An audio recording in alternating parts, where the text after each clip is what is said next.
عربوں کا ایک مشہور بت جو صفا و مروہ پہاڑیوں پر پوجا جاتا تھا، یہ وہ بت تھے جسے لوگوں نے اپنے ہاتھوں سے نہیں تراشے تھے، بلکہ یہ جیتے جاگتے حقیقی انسان تھے۔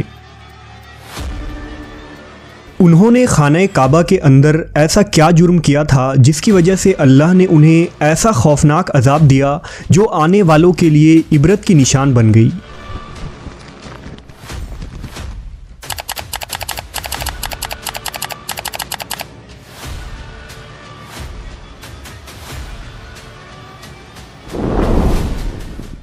جب سے خانہ کعبہ تعمیر ہوا تب سے لے کر اب تک جس نے بھی بیت اللہ کی بے حرمتی کی یا بے حرمتی کرنے کی کوشش کی تو اللہ نے ان کا وہ حشر کیا کہ رہتی دنیا تک عبرت کا نشان بن کر رہ گئے، پھر چاہے وہ دنیا کا طاقتور بادشاہ ابرہہ اور اس کے ہاتھیوں کا لشکر ہی کیوں نہ ہو۔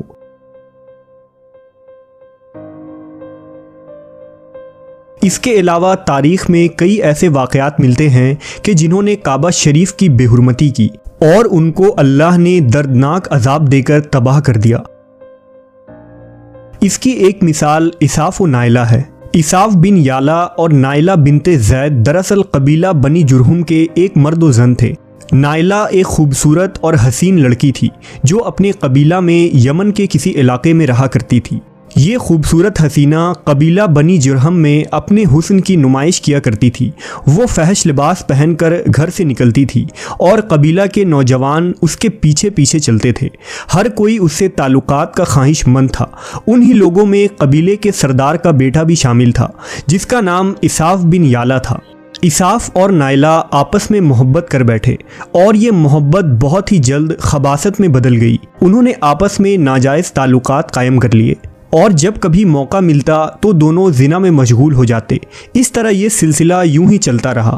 جب ان کے گھر والوں کو اس کا علم ہوا تو وہ ان کے خلاف ہو گئے، جس وجہ سے ان کے ملنے پر پابندی لگا دی گئی۔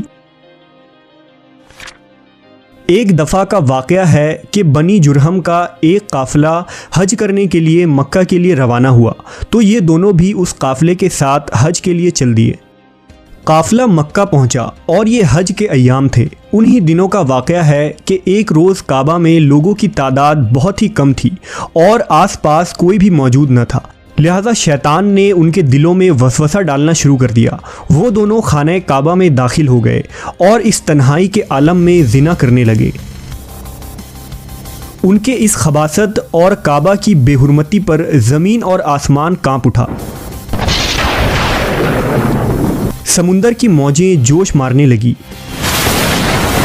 اور اللہ کی طرف سے عذاب نازل ہو گیا۔ ہوا یوں کہ جب وہ خانہ کعبہ کے اندر بدفعلی کر رہے تھے تو اسی وقت ان کی روحیں قبض کر لی گئیں اور ان کے گوشت پوشت کے جسم پتھر کے بنتے چلے گئے۔ یہ لمحہ انتہائی خوفناک اور عجیب و غریب تھا۔ دو زندہ انسان عذاب الہی کے تحت اب پتھر کے بن چکے تھے۔ کچھ دیر بعد جب بنی جرہم کے لوگ کعبہ کے قریب آئے اور بیت اللہ کے دروازے کو کھولا تو دونوں بدبخت برہنہ حالت میں پتھر بنے کھڑے تھے۔ وہ یہ سمجھ گئے کہ یہ خبیث اللہ کی مقدس گھر میں کس جرم کا ارتکاب کر رہے تھے۔ لوگوں نے دونوں کے مجسموں کو اٹھایا اور باہر لا کر زمین میں گاڑ کر انہیں کھڑا کر دیا تاکہ یہ لوگوں کے لیے عبرت کا نشان بنا رہے۔ کچھ دن گزرنے کے بعد مکہ کے لوگوں نے اساف کے بت کو اٹھا کر کوہ صفا کے مقام پر رکھ دیا اور نائلہ کے بت کو اٹھا کر کوہ مروہ کے مقام پر رکھ دیا۔ صفا و مروہ دراصل دو پہاڑی ہیں جو حرم کعبہ کے بالکل قریب ہی ہیں۔ انہی دو پہاڑیوں پر چڑھ کر اور چکر لگا کر بی بی ہاجرہ علیہ السلام نے اس وقت پانی کی تلاش کی تھی جب حضرت اسماعیل علیہ السلام شیر خوار بچے تھے اور پیاس کی شدت سے بے قرار ہو گئے تھے۔ اس لیے زمانہ قدیم سے یہ دونوں پہاڑیاں بہت مقدس مانی جاتی تھیں اور حاجی ان پر چڑھ کر بڑے احترام اور جذبہ عقیدت کے ساتھ طواف کیا کرتے تھے۔ جب اساف اور نائلہ کے بت کو صفا اور مروہ پر رکھا گیا تو ان کی سزا یہ تجویز کی گئی کہ جو شخص بھی صفا و مروہ پر جائے وہ ان دونوں بتوں کو ایک ایک جوتا مارے۔ ایک دو نسلوں تک تو یہ عمل جاری رہا، پھر لوگوں نے انہیں جوتوں کے بجائے تھپڑ مارنا شروع کر دیے اور کچھ نسلوں بعد لوگ انہیں صرف ہاتھ لگایا کرتے تھے۔ اس طرح وقت گزرنے کے ساتھ لوگوں نے ان سے عبرت حاصل کرنا کم اور ان کی تعظیم زیادہ کرنے لگے۔ یہاں تک کہ ایک وقت ایسا آیا کہ عربوں نے جاہلیت کی بنا پر ان کو محبت کی علامت قرار دینا شروع کر دیا اور قبیلوں میں ان دونوں کے عشق کی داستانوں کو فخر سے بیان کیا جانے لگا۔ آہستہ آہستہ یہ محبت کے دیوی اور دیوتا قرار پائے۔ 5ویں صدی تک اساف اور نائلہ کے اس بت کو عربوں کے بڑے بتوں میں شمار کیا جاتا تھا جن کے آگے لوگ سجدہ کیا کرتے تھے اور قربانی بھی چڑھاتے تھے۔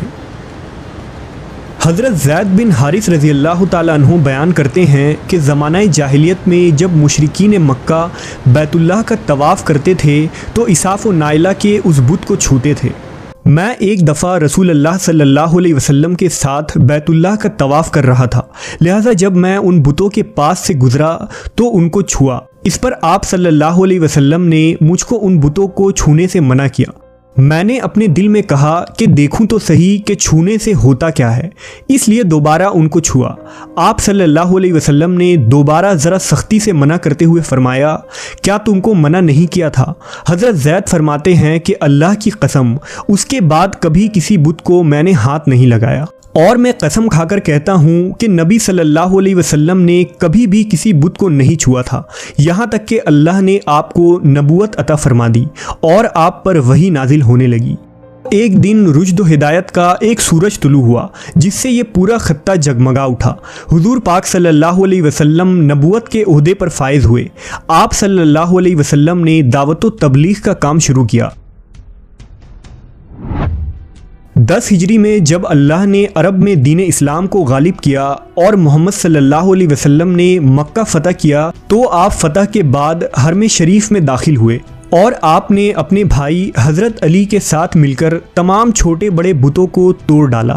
آپ بت توڑتے جاتے اور یہ فرماتے جاتے کہ حق آ گیا اور باطل مٹ گیا، بے شک باطل نے مٹ جانا ہی تھا،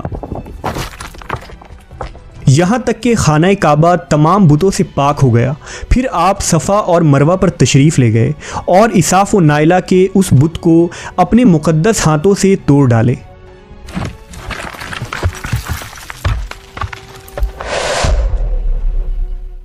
ہم نے دیکھا کہ اساف و نائلہ کے اس بت کو لوگوں نے بطور عبرت صفا اور مروہ پر رکھا تھا، لیکن شیطان نے انہیں ایسا گمراہ کیا کہ وہ ان کی پوجا کرنے لگے۔